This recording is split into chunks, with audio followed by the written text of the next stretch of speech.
Pengawasan atau controlling dalam manajemen oleh Mutia Zahra dengan NIM 21101124229 kelas 01 SAKP 004 mata kuliah pengantar manajemen. Apa itu pengawasan atau controlling dalam manajemen? Pengawasan merupakan proses pengamatan dari seluruh kegiatan organisasi guna lebih menjamin bahwa semua pekerjaan yang sedang dilakukan sesuai dengan rencana yang telah ditentukan sebelumnya. Tujuan dan manfaat pengawasan. Tujuan dilaksanakan pengawasan adalah untuk 1. Menjadikan pelaksanaan dan hasil kegiatan sesuai dengan rencana dan tujuan. 2. Memecahkan masalah. 3. Mengurangi resiko kegagalan suatu rencana. 4. Membuat perubahan-perubahan maupun perbaikan-perbaikan. 5. Mengetahui kelemahan-kelemahan pelaksanaannya.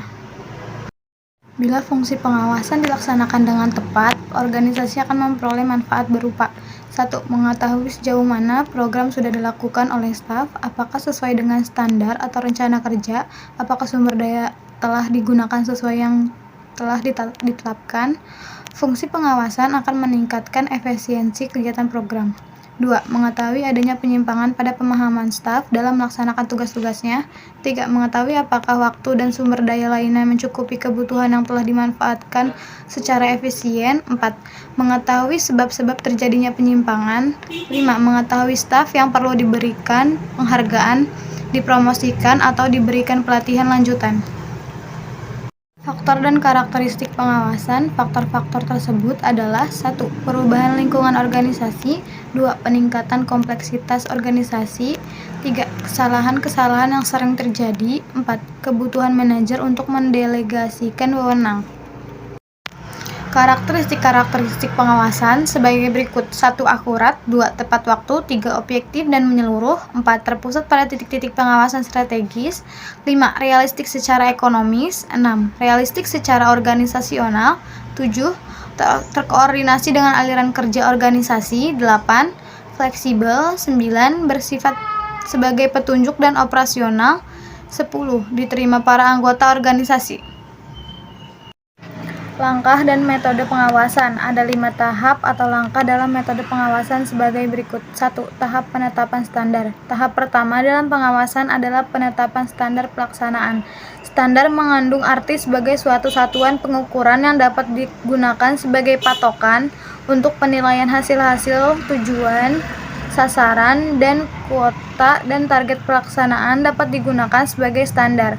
Bentuk standar yang lebih khusus antara lain target penjualan, anggaran, bagian market atau market share, margin, keuntungan, keselamatan kerja, dan sasaran produksi. 3 bentuk standar yang umum adalah A. Standar-standar fisik, mungkin meliputi kuantitas barang atau jasa, jumlah langganan, atau kualitas produk. B. Standar-standar moneter, yang digunakan dalam rupiah dan mencakup biaya tenaga kerja, biaya penjualan, laba kotor, pendapatan penjualan, dan sejenisnya. C. Standar-standar waktu, meliputi kecepatan produksi atau batas waktu suatu pekerjaan harus selesai. 2. Tahap penentuan pengukuran pelaksanaan kegiatan. Beberapa pertanyaan yang penting berikut ini dapat digunakan. Berapa kali atau how often pelaksanaan seharusnya diukur setiap jam, harian, mingguan, atau bulanan. Dalam bentuk apa atau what from. Pengukuran akan dilakukan laporan tertulis, inspeksi visual melalui telepon. Siapa atau who yang akan terlibat, manajer, staf, atau departemen. 3. Tahap pengukuran pelaksanaan kegiatan. Setelah frekuensi pengukuran dan sistem monitoring ditentukan, pengukuran pelaksanaan digunakan sebagai proses yang berulang-ulang dan terus-menerus. Ada berbagai cara untuk melakukan pengukuran pelaksanaan, yaitu 1. Pengamatan atau observasi. 2. Laporan-laporan baik lisan dan tertulis. 3. Metode-metode otomatis. Dan 4. Inspeksi pengujian atau tes atau dengan pengambilan sampel. 4. Tahap pembandingan pelaksanaan dengan standar dan analisa penyimpangan. Tahap kritis dari proses pengawasan adalah pembandingan pelaksanaan nyata dengan pelaksanaan yang direncanakan atau standar yang telah ditetapkan. 5. Tahap pengambilan tindakan koreksi bila diperlukan. Tindakan koreksi mungkin berupa A. Mengubah standar mula-mula atau barangkali terlalu tinggi atau terlalu rendah. B. Mengubah pengukuran pelaksanaan.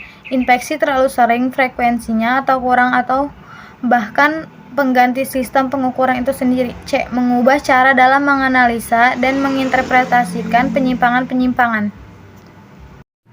Sekian presentasi saya mengenai pengawasan atau controlling dalam manajemen. Saya Mutia Zahra, terima kasih.